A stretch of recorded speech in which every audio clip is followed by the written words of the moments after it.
Welcome to Connect to Joy. Your host, Carol DeChaine, is an intuitive spiritual guide for practical matters and Marconic multidimensional energy practitioner. Her quest is to help you realize new possibilities, discover and release what holds you back, and enable you to manifest an inspired life filled with joy. Join us on this journey of transformation. Now, here's your host, Carol DeChaine. Hello, beautiful spirits. Welcome to the show. I'm Carol DeChaine, and my passion in life is to help you find your joy, to release what holds you back, and assist you to quantum leap your journey of self-discovery.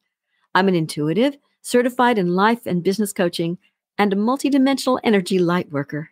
So if you're ready to start creating that life you've always dreamed of, that you deserve, let's have some fun and let's get started right now. Hello, everyone. Today, we're going to be talking about soulmates, which is a vague term for some folks and a crystal clear belief for others. It seemed like a great choice to talk about on Valentine's Day, so this show is actually going to be released a little early because I wanted to hit the day right on the head. I have an expert on love and the stars as my guest today to help me help you and to help me as well in the process. I've taken a workshop with her as well as had some one-on-one coaching, and I know how excellent that she is. So let me introduce my guest, Carol Allen. She is a happily married Vedic astrologer and relationship coach whose mission is to empower women to enjoy truly out-of-this-world love lives. Her methods are a unique marriage of East and West, combining her training in the astrology of India with cutting-edge real-world relationship research. Carol's been featured on E!, Bridezilla's, which I would pay to see. It's got to be good. Extra, Dr. Drew's Life Changers, and in Chicken Soup for the Soul, Women's World, and Daily Candy, and is the author of Love is in the Stars, The Wise Woman's Astrological Guide to Men. She is regularly heard by hundreds of thousands of people on major relationship summits, podcasts, and radio shows. Welcome, Carol. Thank you so much for coming today. Thank you, Carol. I love your name. Oh, well, thank you. Love yours too. Carol squared. So why don't we just start at the beginning and maybe help people get a description of what a soulmate is. Can you describe that for people? What your definition is? Well, my definition is a soulmate is somebody that you just have that instant rapport with and you feel more meaning around. Life is more special, purposeful, worth living. The good news is I don't think there's only one. So a soulmate, and I don't even think a soulmate has to be a romantic person. I think friends can be soulmates. I think children can be soulmates. I think cats can be soulmates. I always joke, if a house could be a soulmate, I'm living in my soulmate house. So luckily, love comes in many forms and is everywhere. But that's my definition of a soulmate. Not to be confused with a twin flame, which is a term that's caught on a lot in the last few years. A twin flame is like a soulmate on steroids, and there is only one, and it's like the other half of your soul. And I have to say, I really struggle with people holding out for the twin flame experience because it's so epic and so heightened and so emotional and so intense that sometimes people think they're in a twin flame thing, but really they're in a super soap opera thing. And so they'll put up with nonsense or bad behavior because the good is so intoxicating, the good parts of the relationship. It's anything beyond a transactional relationship, like a good relationship that works, but doesn't have that magic. I want everybody to get a little magic in their love life, which is beyond just, do you have a good friend that you enjoy sleeping with? Which is better than nothing sometimes. Well, especially lately, right? My goodness, such a lonely, weird time we're all in. So I'm going to ask a question now that I think every single person who's single is going, okay, ask. Where can you find one? Where are they hiding from us? Tell us. Any hints? Any clues? You're going to make lots of money on this one if you get an answer. Oh my gosh. Well, there's this magical city called Soulmate City. You haven't heard of this? That's the problem. Yes. You have to do certain things for somebody to slip you the password and the geography, like the longitude and latitude of it. Everyone has a different path, a different life destiny, if you will. As an astrologer, I can tell you some people are here to have many soulmates. Some people are here to be monogamous. Some people are here to be polyamorous. Some people are here to have 3 husbands. Some people are here. Not everybody is living the same life journey. And I know that sounds like, well, duh, we all know that, Carol Allen. But I think we were raised to think our lives were supposed to look a certain way and we're supposed to follow a certain timeline. And people get very hard on themselves if their life doesn't match that picture that they were told, right? I'm going to do XYZ by 28, and I'm going to have this many kids by 30 or 35. I'm going to have this much money by this time. And I really think it's good to set goals, but I think we have to be careful of using stories like that to decide that we are God, right? Because you can really beat yourself up and then turn that goal into a way to have a lot of shame. Well, especially if it doesn't happen when you say you wanted to have it happen. Right. Because then the other side of that story is if it didn't happen, then it's not going to. When maybe it's just later than you think.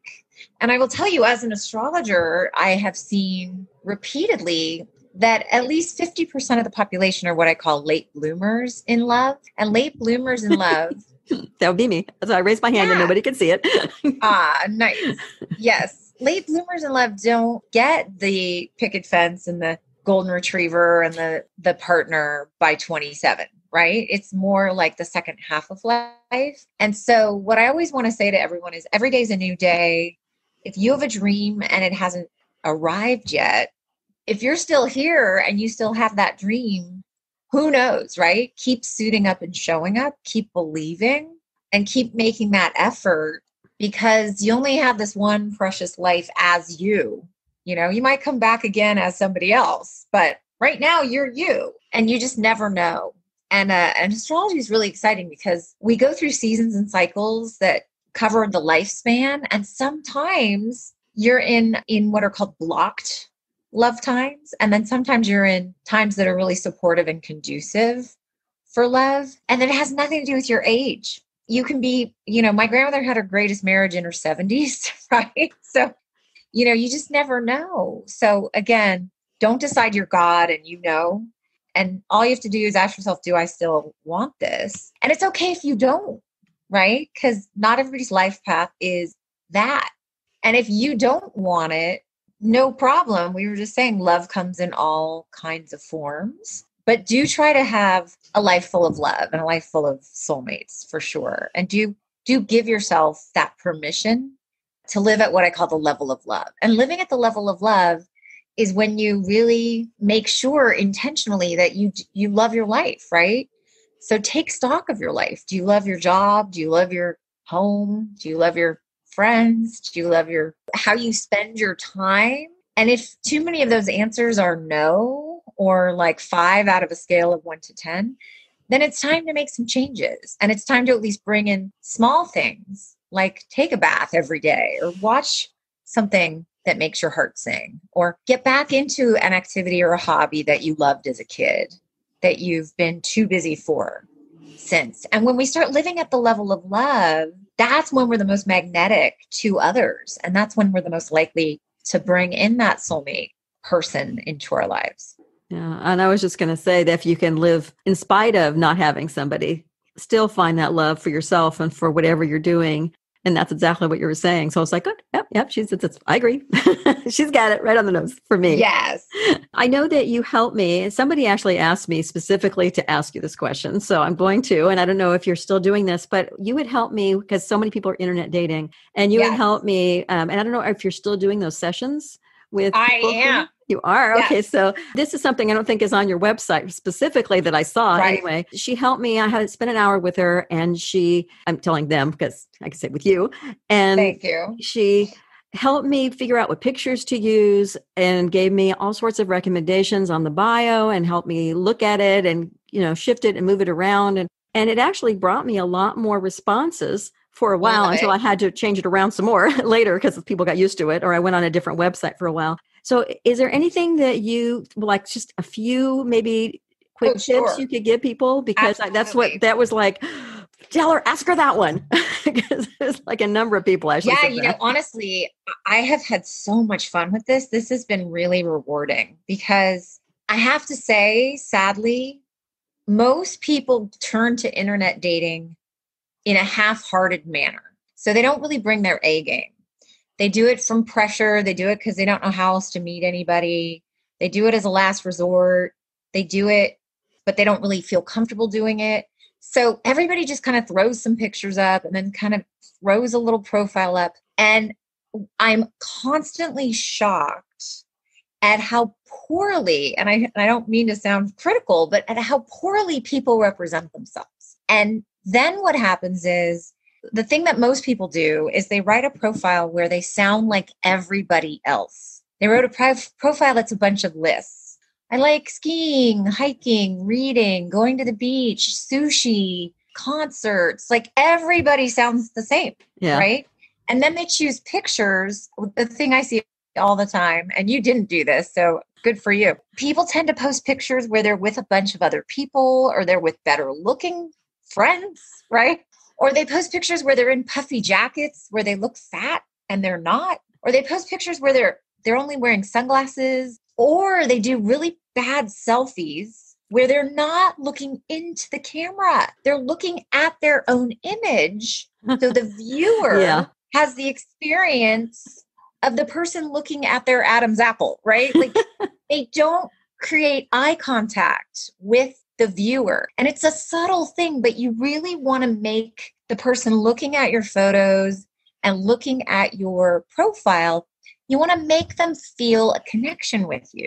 And the most important thing in terms of the photos is that you're looking into the lens of whatever camera you're using. Most people are using a phone, and that your eyes are lit, that they have a life to them, because people are constantly sending me pictures where their eyes are not lit.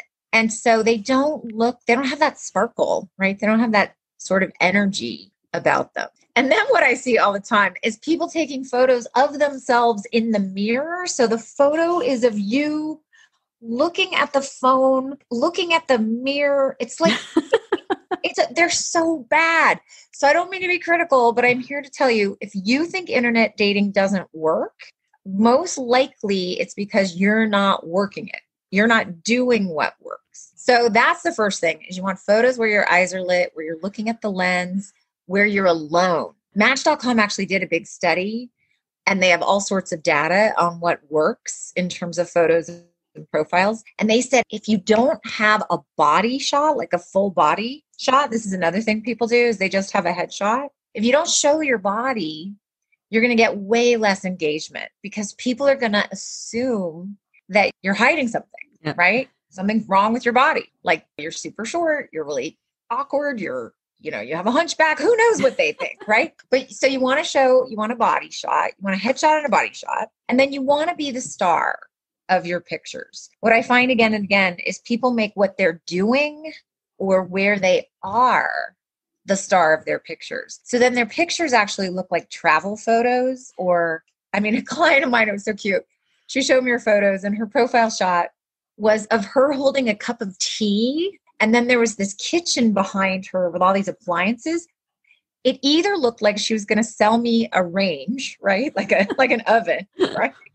Or like she was going to sell me a brand of tea. And I just laughed. I said, sweetheart, you're not the star of this photo. We need to get you new pictures. And then what she did is she sounded like everybody else. Her profile was lists, but her profile aired on the side of being all about business. She owns her business. She's very accomplished.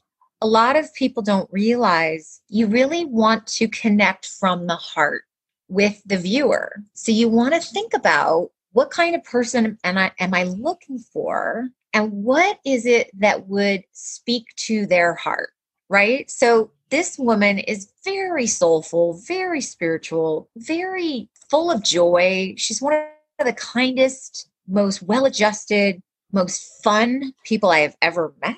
I know her socially as well. And none of that was in her profile. Her profile was just all like, I own my business, and blah, blah, blah, blah, blah. And so we got her to rewrite that. We got her new pictures where she wasn't promoting tea or ovens.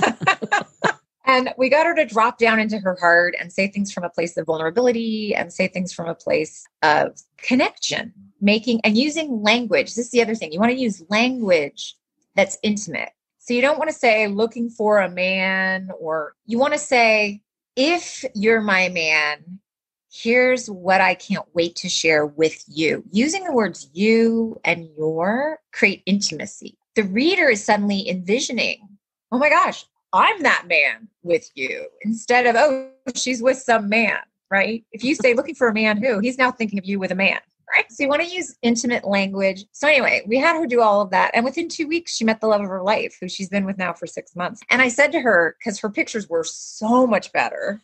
And I said, oh, was it those great pictures you had? She said, no, it was what we wrote. She said he was blown away by the heart and the soulfulness of what her new profile said. So those are just some basic, simple tips. And then I have a background in journalism and a background in marketing. And people don't realize this is marketing, right? But you want to think of it like, why do you read an article? You read an article because of the headline. You read an email because of the subject line. So the most important thing is the first thing you say, right? The first thing you say. And so many people write really boring first things. A lot of professional women hire me. And they'll say things like, financial analyst seeks love with professionally relationship-minded man. It's like, how asleep are we all already? Right? Like I was falling asleep just saying that. Right? And I said, you don't have to say you're a financial analyst. That's like, it's okay to say you have a rewarding career in the financial sector or in business, but that shouldn't be your headline. Your headline should be something aspirational. Like one that I recommend is, I love my life. The only thing missing is you. And I shared that with you. Yep. It's intimate. And it says the thing we all want. It says, I'm happy. If you're with me, you're going to have a good time. Right? I'm not going to be a bummer. I'm not going to be a weight. And I'm going to have a great attitude. That is all in the headline. Right? And my life is full and complete. And you will be the cherry on top. So people have come up with things like, life is good, let's make it better. I believe in love, let's find each other. Really aspirational stuff. And people love it. And then at the end, you want to close with what's called a call to action. This is in marketing, right? Yep. You want to close with something along the lines of, if you want your last best friend and lover, let's connect. You want to say something that makes them go like, wow. So it's really fun. People hire me and they have their profiles look like a bot wrote it. And they took all their own pictures with bad lighting in their car. That's the other thing. Cut it out with the selfies in your car, in your bathroom, and in your car. Okay. This is what everybody does. So just changing that stuff up and writing new profiles. The same people who tell me internet dating doesn't work and nobody's online and nobody interesting is out there, they suddenly get so much attention they can't handle it. They suddenly get so much more activity that then they have the problem of it's like a full-time job. And are they real or are they Memorex, so to speak, as the old saying used to say? Are you a real person or do you want my money or what? Well, and sometimes they're not, right? So the easy thing with that, I have to say Zoom and Skype has ruined catfishers' lives, right? You want to get on a video conferencing thing quickly. Oh, that's a good idea. They never show their face. It's because they're using some fake photos, right? And don't even waste your time. If you have 1 or 2 good phone calls that are short, you don't want to stay on the phone hours with strangers. These people are strangers. And then you want to say, hey, I would love to see you. Could we do something on Zoom? And if they say no, they're out. Or if they have FaceTime, right? A lot of people have iPhones. If they say no, and I've had clients where the guys have said things like, you're stressing me out, you're pressuring me. And it's like, oh, great. Now you're being a jerk, right? So it's pretty easy to figure out who's catfishing you. It's pretty easy. One thing I wanted to mention is that since I've been looking at so many pictures of men lately, they need to, guys, if you're looking at your pictures, look at all of them together as a group, because most of the time the expression on your face is exactly the same. And if you look at it, most of the time it isn't very open and endearing. There's usually no smiles. Sometimes they're scowling. And I don't think I'd want to meet this guy. He looks a little intimidating. So if you actually want someone in your life, take a look at what it looks like. And usually you're right. All of the pictures are exactly the same. The camera's in the same place. They're holding it. Sometimes they do full body. And I have to say that I think you should save the half naked pictures for another time, unless what you want is something, depending on who you want. If it's exactly what you want, then be my guest. Slightly uncomfortable for those of us who are not want to jump you the second that we meet you. I'd rather get to know you first. So it depends on what you want. Well, I have to say a lot of women do that too. And a lot of I don't look at those. People will make the effort. They'll get professional photos done, which is great. But even I've seen a lot when people have professional photos done, they have the same smile in every picture, or they're looking straight ahead at the camera with the same angle. It's like you want to vary your angle. You want to vary your expression. You want to show the different sides of yourself. And I'm a fan of, you want to have at least 4 to 6 pictures. Yeah, it's been really, really, really rewarding. And I'm glad you got more attention. That's nice. I mentioned it earlier, using the title for the show as Where There's a Will, There's a Soulmate, because I got it from your website. So I asked you what you meant by that. And my question here, I had kind of halfway prepared, but you actually didn't remember that you'd put it on your website. So what does it mean to you when you hear that now? It almost sounds like you believe that if you're ready, you're going to be able to go find them. That's what it almost sounds like. Well, I really believe if you have a true, genuine desire in your heart, it's because it's meant for you. I think the things we really, truly want from our soul are things that are part of our destiny, again, for lack of a better word. And I am a big fan, even though I do traffic in fate. I am a big fan, as you well know, of people making an effort. We were totally lied to our whole lives, especially as women, that this part of our life should just magically happen. We were shown this in rom-coms. We were shown this in fairy tales. And we have those annoying friends that it did just magically happen for. When you're not looking, they will show up. Yeah. Overwhelmingly, the research shows that people who end up happily married really make a big effort. And women treat it like it's a job. We put so much into our careers as modern women. We put this much, we put 1 million on a scale of 1 to 10 into our careers.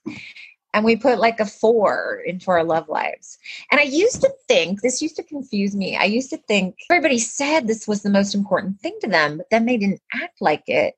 And then I realized it was actually because it was the most important thing to them, that it was too painful to put that much effort into. Like as soon as they had a rejection or a setback or a disappointment, people would be too heartbroken and then they would quit too easily. So what I want to say is, anything great in life takes great effort and can sometimes take great time. And when women have disappointments, I always want to say to them, are you going to let that guy rob your future? Are you going to let that bozo, that catfisher, that liar, that flake, that guy that ghosted, are you going to give him your romantic dreams? No. And people do sometimes get stuck as though they're in amber, where their old stories don't stay in the past. They carry forward into the present and the future. And that's a choice. That is a decision. And sometimes we've been so hurt that we're in self-preservation mode. And I understand that, but that means it's time to grieve and it's time to go get help. And then it's time to do it differently. If you're too trusting, get some street smarts, If you're attracted to alcoholics, go to some codependency group. There's help for every problem and everybody can grow and change. We really can. It's just how bad do you want it? And how willing are you to roll up your sleeves and do some hard work? And I'm so moved by my clients. I've seen so many people work so hard and it's so beautiful when it pays off. It just really is. So get off the phone and stop playing phone games. Get out there and spend the time you spend on games on your phone or anything else and work on the dating instead if you want someone. I know. God, I think of all the time I spend on social media, how many books I could have written by now. You know what I mean? And we have all these modern comforts and modern technologies that are such distractions. Yeah. We all thought at the beginning of COVID, we'd all learn Italian and plant gardens, right? And instead we're just Etsy scrolling. I did a few things on my list, but not a ton. I wanted to ask you about the rules of love because I saw that and I've heard you talk about it before. How does that apply to soulmates? Is that something that relates to that? Oh God, yes. The rules of relationships and of getting along apply to all relationships. And it's so exciting these days how much information is available. to all of us at the click of a mouse. And one of the things that's really been proven in relationship studies is that all relationships work or break down depending on if certain ways of interacting and ways of communicating are in place. And if they're not, then that's when relationships break down. And so even if you have a soulmate, even if you're with somebody who you felt that instant connection and you feel so much understanding and so much meaning and so much magic, you can scare that person off by behaving badly. You can scare anybody off by behaving badly. You can damage that soulmate relationship too by not following the rules of relationships. So it really is so important that we all learn what works and what doesn't work. And we all learn how to nurture these beautiful, precious gifts that we're given. And they apply to all relationships, friendships, family, colleagues. You start breaking the rules. I don't care who these people are in your life. They will go away or they'll return your calls a lot less. Yeah. And we could talk all night about what are the rules. Yeah, But, well, I was going to say, can you maybe give somebody like one rule or something, or maybe two rules just to give people an idea of where they can go look for those? Are they on your website? Overwhelmingly, the number one thing everybody says they want in a partner, male and female, is kindness. So overwhelmingly, you need to be kind. And unfortunately, a lot of the time we take our stress out on the people closest to us. Yep. And we are more polite to strangers than we are to the people we love.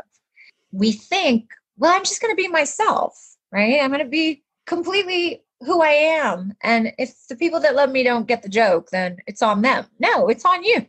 Like, you still have to treat people well, even if they're in your family, even if they're your long-term friend. And you can do so much damage in one bad interaction. You can wipe a full bank account. You can wipe it out. You can wipe decades of goodwill away with one bad interaction. And I'm sure you've had this experience, Carol, where somebody you love said something harmful or critical or cruel or unkind, and it crushed you, right? Well, sometimes you're having a bad day and you just take it out on the person you love because you can until you can't. Right. Listen, none of us behaves perfectly 100% of the time, and that's an impossible goal. But if you do behave badly, you want to do what are called repair techniques. You want to come back to that person and apologize and own your part. I mean, the words "I'm sorry" and "I'm a jerk," right, are some of the most important words you can say to the people you care about. And it's amazing how much healing can come from those little words. And there are people who never apologize. I have a friend right now going through a divorce. He just tried to call me actually while we're sitting here. Married 20 years to a woman. He said in 20 years, she never apologized ever once. And that's not good. That's not good. If you can't apologize, what are you afraid of? We all step on each other's toes and we all hurt each other's feelings. And the words "I'm sorry" are so, so important. But just the other thing is just validate each other. Even if you don't agree, saying, wow, it matters to me that you see it that way. It matters to me that you feel that way. I don't see it that way and I don't feel that way, but you do. And so I care about that. Oh my God, you do that and people will follow you to the ends of the earth. But we don't do that too often for each other. We always have to wait, and we want to jump in there and tell them our opinion rather than just listening and saying, yeah, I get that. Well, and a lot of us, it's too uncomfortable. We feel tension because people aren't doing what we think they should be doing. We feel tension, and then we try to change them because really we're trying to manage our tension. Guess what? That tension's not going to kill you. So feel a little tense. People are going to like you so much more if you just let them be who they are. I used to be in the fix-it business, and I used to do it for a living. I still do it for a living. But then people are ready for it. They're asking for it, right? But with the people I love, when they come to me with a problem, all I say to them is, I'm sure you'll figure it out. Unless they say, well, what do you think? And then it's like, well, the gloves are off. But the greatest thing you can do, you love, is I believe in you and I believe you can handle your own life. That is a huge compliment to say to someone. And you'll be a lot more popular. Yeah. I don't think too many people have ever said that. Well, some of us have had to really learn the hard way. Some of us have had to go to like a lot of therapy to learn to say that. But it's like these little things, just like saying, I'm sorry, and I can be a jerk sometimes. Oh my gosh. It's like magic. It's like having the power of Zeus on your side. I love when you say something like that and the person doesn't know what to say because they're like, "What? Oh, okay," because they're not used to people apologizing to them. Yeah. You kind of take the wind out of their sails when they're complaining about you sometimes. Well, it disarms, you know, it's like everybody puts down their weapons. Yeah. And, it's sad, right? In this country, between groups and between politics, we've gotten really rude to each other. And we treat the other side like they're big idiots, right? And that is never going to bring people to the table, just never. And it's a shame. And it's breaking like the biggest rules of relationships, bringing contempt to others, treating each other with contempt, which is what we're seeing when we all try to talk about politics. We all become really contemptuous really quickly. It's just guaranteeing people are going to unfriend you, unfollow you, stop calling, like take you off their Christmas card list, like that cancel culture. But you can actually be married to somebody on the other side of the political spectrum. And we've seen famous couples do that. And it's all how you treat each other. That's my wish for everyone, to try that. When I visit my relatives who are on the complete opposite side of politics than I am, and they start saying the things they believe, I always just say to them, would you please run for politics? Would you please? You are a good person. I love you. You would do a better job than anybody out there. Would you please? I would vote for you. And that they're not mad anymore, right? They're like, stop lecturing me. It's really funny. I haven't thought of that. That would be good. Yes. And they probably run for the hills going, no, it's okay. Never mind. I don't want to. It's okay. They just laugh. They're totally surprised by it because they're ready for a fight. They think I'm going to fight because people do. And instead, I just totally take away their weapon. I'd love to go ahead, and I always wrap up the show with asking my guests the same question. What are 2 or 3 things that you'd like to share with our listeners to have them take away from this, and this especially about soulmates this time? I'm really in love with this whole idea of living at the level of love. So I'm just going to repeat myself. The more you love your life, the more in joy you are, the more fun you're having, the more everybody will be attracted to you.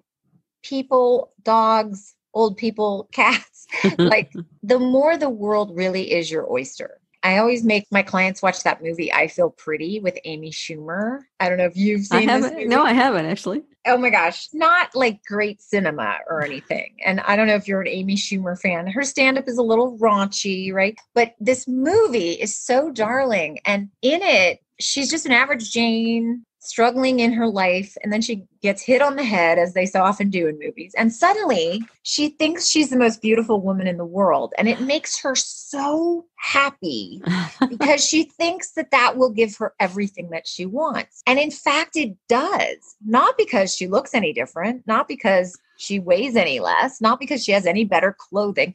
What happens is she's suddenly so full of joy and confidence that the world becomes her oyster. And so I always say, it's not who you are, it's who you think you are. So tell me the name of this again. I want to write it down. It's called I Feel Pretty. And it's just a really light rom-com kind of romp. But it's a really great example of how turning on your joy, turning on your confidence, it transforms how the world sees you. Just totally transforms. So if you don't love your life, people, make that your priority before finding a partner. Because the other thing is we attract what we are. So if you don't love your life, you're going to attract a partner who also doesn't love their life. Okay. And then it's 2 bummed out people together. Hopefully you can make each other's lives better, but it's still True. From the negative. Yeah. And it's funny because my thought was pretty much love yourself first. Like the same thing what you're saying is I was trying to think of what I thought that my answer would be. And it's love yourself first, stay positive and keep trying. Don't go no negative. Don't get depressed. Just keep out there. And even if it's in cycles, sometimes you get tired, especially if you're internet dating, you go for 3 months and you go, I need a month off. And then you come back for 3 months again or something. And sometimes you do get depressed, and it's okay to cry, and it's okay to whine to your friends and eat some Haagen-Dazs. And then you want to up your game and see if you can have a different outcome. It's always very exciting to talk to you. I want to thank you for coming. Much. Very excited to talk to you. And I'm so happy that you are enjoying having a podcast. It's a big commitment. My hat is off to you. Thank you. I wanted to say one thing that was in your bio that I really enjoyed reading. It says, don't wait on fate. Discover the awesome power you have to attract, enhance, and sustain a great love, and make the most of your romantic destiny. It gave me goosebumps. I had to share it. Thank you so much. So let me go ahead, let everybody know that if you want to connect with either Carol, that you can check out the show notes. You'll find links to not only my website, my YouTube channel, and my new Instagram page, but also Carol has the other Carol Allen, has a free newsletter, which you can find on her website, along with a catalog of books, personalized astrology reports, which I have actually had a few of those. They're very cool. And relationship programs that you can order. And her website is www.loveisinthestars.com. And again, if you're not writing it down, you can see it in the show notes, so you won't have to remember it. Thank you, Carol. You have such a generosity of spirit and time. I really appreciate it. This was fun. God bless everyone. And you can have a more limitless life. And having and living with your soulmate is one very cool part of it. So until next week, take the time for yourself. Be courageous, love yourself, and reach higher.